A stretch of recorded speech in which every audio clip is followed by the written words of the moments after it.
Another fun thing was that Rock was supposed to be filming the new Martin Scorsese movie and not going to be a part of anything leading up to WrestleMania was what I heard at some point last week until we saw that. Nope, he's going to be on SmackDown on Friday. I'm glad they were able to announce WrestleMania in New Orleans when they were in New Orleans. That's cool. Good for them. That should be a giant drunken week of a party on Bourbon Street. Good for them. But I don't really understand the promo and where he was going with it, but I feel like that's the point. I feel like Rock is like people saying he's being disingenuous and being weird. I feel like he's doing it on purpose. No, is it something where I feel like he's seeing because obviously he reads the stuff that people say on Twitter. He listens to the clips of Busted Open and probably Cornette and Last, making fun of him. And I felt like he was leaning more into it, but I don't know. Well, he's the one that said to sit back and enjoy the ride The Rock takes you on. Right. So I'm thinking you're probably right. He knows what's they've gotten to the point now with me where I'm willing to trust their judgment. Yes. See what happens. Yeah, 1,000%. That's for sure. I'm willing to let things play out and see where it goes. I just feel like going back to talking about NXT is, his promo on the Netflix debut was really much more of like corporate Rock and just like, hey, everything's great. Everything's fun. We're on Netflix now. But the NXT promo the next night, there was much more swearing. He was much more like, or was it like when they, why are you having tequila with Cody? Rah, rah, rah.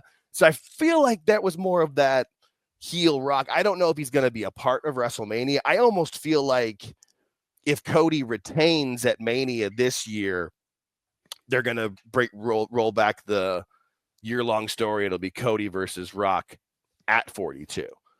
But I don't know. He said, if I'm not mistaken, Rock said he will never wrestle Cody. He said that in the press conference, and we'll get to the press conference in a second. I just do have one question, though, is that does Rock have to pay the troll toll to get Cody's soul? I don't know if you watch Always Sunny, but that was my best joke on Twitter about Rock and Cody. I caught that. That was good. Yeah. I mean, I just don't understand what the soul part of it is. I do think it will be great for Elimination Chamber. That's going to definitely sell out in Toronto. But speaking about the press conference, which really, like, let's be real, it was really a commercial for Terra and Moana 2 on DVD, I guess, or digital Blu-ray. I'm not sure. I'm not really sure what his whole spiel was, but when he said that, I thought it was a teaser or like a red herring that he said it doesn't have to end in a match, because he didn't say it wasn't going to, right? He said it doesn't have to end in a match. Yeah, I don't think it's going that way. I think he's setting up somebody else. Maybe now, but I feel like it's going to come back to Rock and Cody. I feel like that match does have to happen at some point, but maybe not. I mean, is it something where they do Rock and Cena or Cody and Cena? That could work. Cody and Punk. I don't know. That's the intriguing part about it, especially if we're going into the Elimination Chamber. I think the Elimination Chamber is the most exciting it could possibly be. If he's busy doing movies, he really can't wrestle, right? Insurance wise, yeah. And I don't think he's wrestling. I don't think it would be this Mania he would wrestle. I think that's pretty much out. I think he's setting it up for next year, but I could be wrong. We'll see. Yeah, but I mean, they've got him. He's at least going to be at the Elimination Chamber in Toronto in that giant.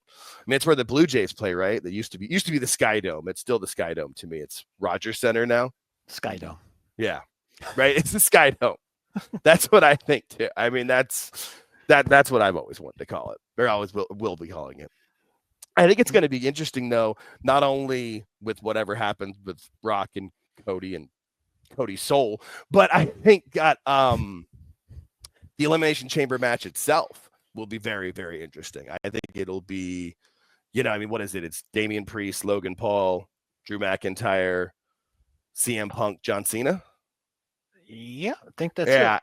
And I think Roman Reigns is getting involved in some level.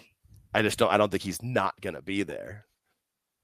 I was trying to figure out how they're going to keep us interested until that point. Well, I mean, it's only a week away.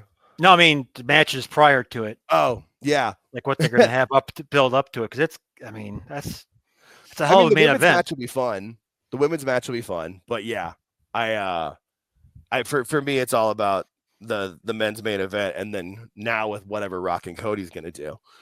Their promos battles were great last year, so I'm not sure exactly what we're going to do this year and how we're going to work out, but I'm willing to watch. It's going to be fun.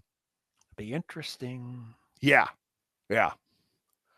But those are at least the three main topics that I wanted to cover here today with it. I didn't, figure we can do a short version for the first one. This is kind of where we want to step in with the crowd, though. This is where we want interactivity from the fans. This is where if you leave us comments, give us questions, give us things that you want us to talk about. Anybody who's interacted with us before in previous chats or heard me with Phil Marks on Pro Wrestle Times, please, by all means, interact with us. Reach out to us on Twitter. Ask us questions.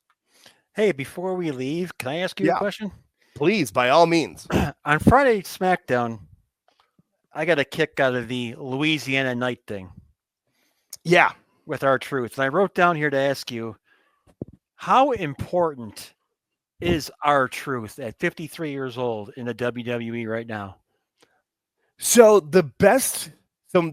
you saying that, the first connection that I make, and I'm going to go back a little bit of ways, but they recently released a documentary on Netflix about them, the 2004 Boston Red Sox that had to overcome that 86-year curse and, come back from 3 games down that had never been done before in a baseball series in the American League Championship Series. He's Kevin Millar.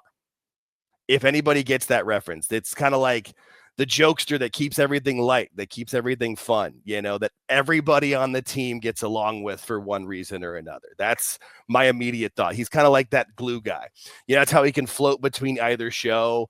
The fans are going to love him. Even if you don't have him on TV, have him come out as the dark match before the main event or before the show, or the dark main event afterwards, or even just come out and rap and talk to the crowd and make everybody laugh for 10 minutes. He's kind of in that perfect little role for him, which at 53, he doesn't need to be taking crazy bumps and going 20-30 minutes a night. It's kind of the perfect niche for him, and it set him up to be something within like what Big E is doing now, where he can be on a panel or hosting different shows. I feel like he's a lifer because of where he's fit himself into.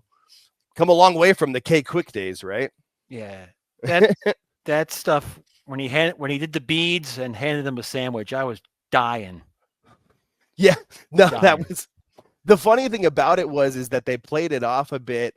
And if any, for people that saw where Ricky Saints was, that talk about a Louisiana legend, it could have been him. There's also older legends it could have been.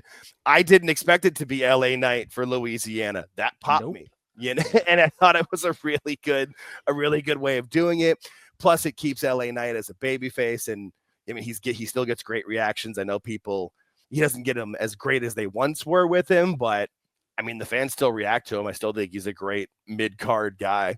I don't know if he can ever be the world champion, especially with the sea the way it is now with all the stars in the sky that they have there. But I think it's something that would be I would assume he's going to go back for the U.S. title and take it at Mania. If they're going to team him up with Truth, though, that'd be awesome. I think they're going to that would be a fun. I mean, if it's more than a one-time thing, it kind of felt like it was just a one-time thing and helping get over the was it Mello Don't Miz? I feel like that's going to be a tag team. I think that actually really works. And are they going to fight? Is there going to be an actual match between Mello and Miz and I think eventually, but I think Mello and Miz could make a pretty good tag team because I mean, Carmelo he's a very good wrestler. He's good on the mic. They just haven't found a niche for him yet since they called him up to SmackDown. He just hasn't been able to find that groove, and maybe tagging with Miz is it. I mean, Miz always understands the assignment. Miz will help get him over however he needs to do it, and then it ends in a match against them, and Miz will put anybody over. I mean, yep, Miz is great. Yeah, I mean, he put over Bad Bunny, he put over Logan Paul. It's just what he does. 100%. Yeah, no, that was good. So, cool. Anything else that you want to talk about here today, my friend? No, that was what we got for this lovely episode. Number 1, by the way. Number 1. Yeah, episode 1. Hopefully of many, many more. Please hit the like button, subscribe, leave a comment below, interact with us, Comment. please send us a message on Twitter, follow us, shoot, tag us in things you want us to talk about. We are more than happy to bring up anything with our fans, please. So thank you for listening, and we'll see you again next time.